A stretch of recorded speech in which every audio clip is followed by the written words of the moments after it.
March of 2020, my students were asking if we were going to close school due to COVID. I said, no, it's not like we live in the snow belt. Then it was March 13th. Schools closed, and the way we do school changed forever. On this show, we're going to talk about the ways in which schools and community have had to pivot and continue to pivot in a constantly changing reality. This is Pivot.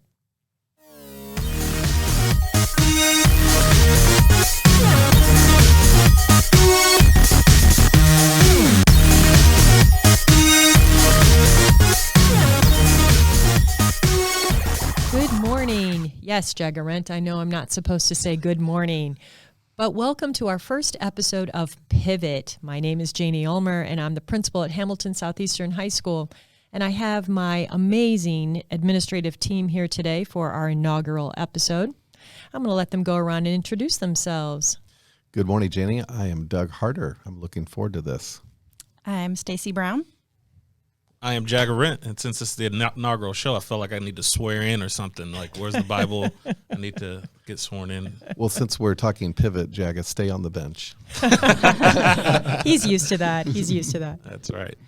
So as I said, this is our inaugural episode, and what I'd like to start off with today is our vision for this program. What topics do you guys want to talk about as we look forward to not just this episode, but the series going forward? Well, I'm looking forward to the opportunity to not only have our teachers be a part of this, we'll have students, parents, but it'll give us an opportunity not only to talk instruction, but it will also give us an opportunity to highlight all the great things that occur here at Hamilton Southeastern High School. We're a very large school, but we offer so many unique things and so many great things for students that I think a lot of our stakeholders are not even aware of. So this gives us another avenue to share our story. We've really had to change the way we think about school and are still changing. So I really hope that this podcast will be part of bringing about that change and, educating people on some of those changes that have occurred and communicating what we need to do going forward. I just want to have a good time. I want the world to see just the fun that this group has, the fun that our staff has, give them a sneak peek into the world of education. Is not all boring and scholarly. We do have a good time, and I'm looking forward to having fun. Bring the J factor to the pivot. And I do want to do a huge shout out to this group. I'm a new principal at Hamilton Southeastern High School, and we have had to meet daily to work through the challenges that have come with the way we do school. School will not look the way it did in 1920 school year ever again. And maybe that's a good thing. Doug was born. You really remember Wait, that? I'm older than Doug, so please be careful on that one. So let's talk about that change for a second. So it was March of 2020 when we were sent home and we started doing school virtually. I was over at an alternative high school, and the three of you were here at Hamilton Southeastern High School. So let's talk about that time. What were the biggest challenges that you experienced as you moved from traditional school to delivering instruction in an online method? I think one of the greatest challenges was we instantly had to start thinking about processes and how things had to be different. Everything that we did traditionally had to be thought through in a different way and through a different lens. And so that was a real challenge, and it continues to be a challenge as things continue to change. Then we have to change rapidly and adjust. However, with that challenge and with that change is a lot of good. And so one thing that I've seen since March is that with those changes, it forces you to rethink. And oftentimes when you have to rethink processes and rethink the way you do things, there's a lot of good that comes out of that and a lot of positive change. And so it's been a good change. Yeah, and I'm hoping you'll change that tie for the next episode and kind of rethink what you're wearing today. But anyway, I think for me, the change of pace really personally affected me as a leader. In the building with 100 things going on at one time, I was conditioned to that pace and that way of movement and work. And once we got sent home and sent to our rooms, things changed for me personally and how I go about my work and how I think about myself as a leader. So that pace really impacted me, and I'm still trying to get over that a little bit, but that was definitely significant for me. I think one of the greatest challenges in talking with people that I've heard that a lot of people face was really just managing that work-life balance. I mean, we were sent home, and now all of those things that we would do during the day, we were still trying to accomplish at home when we had kids running around or our own lives going on. And so trying to, by force, bring those two worlds together was a really big hurdle, I think, as a leader, and then I know for our staff as well. And I think out of that, Jackie, you kind of mentioned rethinking yourself a little bit. I think that has continued to be one of the biggest challenges as well, is that we haven't been able to do things the same way. And so maybe what you thought of yourself as a teacher or as a leader has changed a lot. It's had to go out the window. You've had to reinvent yourself to survive in this new world. So I think that has been a significant challenge as well. And isn't that a skill that we want our students to grow? We always talk about future ready skills. And so as adults, we have had to adjust and make changes, and so we're in a sense modeling what we want our students to be able to do so that they can be successful in their futures, because this is the way the world's going to be. Yeah. As we think about moving forward, I keep hearing teachers and community members and administrators say, here's the good that came from this experience. We're going to keep this. Let's talk about some of the things that you've heard that we'd like to keep as we move forward doing school.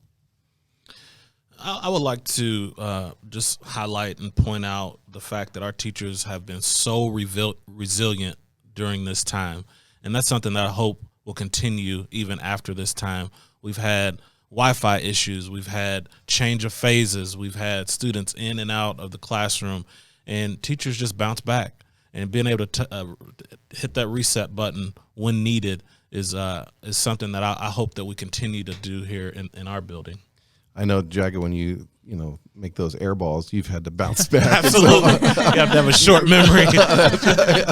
So you're speaking from experience. But one thing that I think I've just been blown away really by all of our teachers out of the box thinking and their ability to grow as professionals in terms of using technology in different ways and rethinking how they do instruction, rethinking how they assess students, and really getting to the core of what is it that we want students to learn, because now we have to do it in a different way. And so it's just been fantastic to see the growth, I think, in our own teachers. I have really been inspired. I mean, there's no other word for it, inspired by the collaboration that I have seen from our teachers. I mean, people are coming together and supporting each other and working together in ways that really hasn't happened before in an environment that I've been in. It's really easy in teaching, especially in the high school, I think, that you get trapped in your classroom sometimes. But this environment, you cannot be trapped in your classroom. You cannot do this alone. And people have really come together to collaborate, to come up with those new ideas that Doug is talking about. And we have just seen some really great teamwork and really the essence of what teamwork is supposed to be in a school. I'm hearing rethinking, reframing, and that's great. That means we're doing a reset. We're changing what we're doing. But what hasn't changed is that our teachers put kids first. They continue to do whatever it takes to make sure that kids get quality instruction, that they're cared for, that they feel safe. And it is an honor, actually, to be a part of this team and to see that happen, continue to happen every day. That's been awesome. So obviously we felt there was a need for this podcast. As we look forward, what topics do you hope to cover? I'm hoping there will be more episodes. Yeah, so I think, we could talk about a lot of different things. For me, student services and how we support students who struggle is something that I'm largely passionate about, and I hope that we are able to talk more about that in future episodes. I would love to have some conversations about curriculum, and there has been a lot of curricular revision going on because we can't fit everything in that we used to fit in. And again, that has brought up some really good talk about what's important, what do students need to learn, what do we consider those essential skills that they're going to take with them. So I hope that we continue those conversations. I would love to have some more conversations about how we do support all students. Our world is continually changing, and students bring that outside world into the building with them. And so I want to talk about how we support them in that. Yeah, and all means all, right? So we have a initiative, for lack of better words, but equity is a big topic, and almost a buzzword in our industry, in our profession. So when you say, what can we do for all kids, that just makes me think, how are we doing from an equitable standpoint and bringing all voices to the table? Really, because this situation has highlighted some of the inequities that did exist. So absolutely, that will be part of the conversation going forward. Yeah. I'm also looking forward to, our audience listening through the lens of various stakeholders. And so you can hear about, the challenges from a teacher's perspective, but actually hearing from them and what they have to go through, I think will be really valuable for a lot of people. And we'll include students and how has this been impacting them. And so I just think that this provides a great avenue to hear from different people from different perspectives of how this has impacted them. And they are our main focus. That's why we're all here, right? Yeah. Well, I want to thank you all for listening today. I want to thank the three of you for being here. This was fun. This is fun. This is This great. is fun. That's right. So as we move forward, new podcasts are coming. I think we're going to record some this afternoon on assessment and assessment. That's it. So have a wonderful day. And again, thank you for listening to Pivot.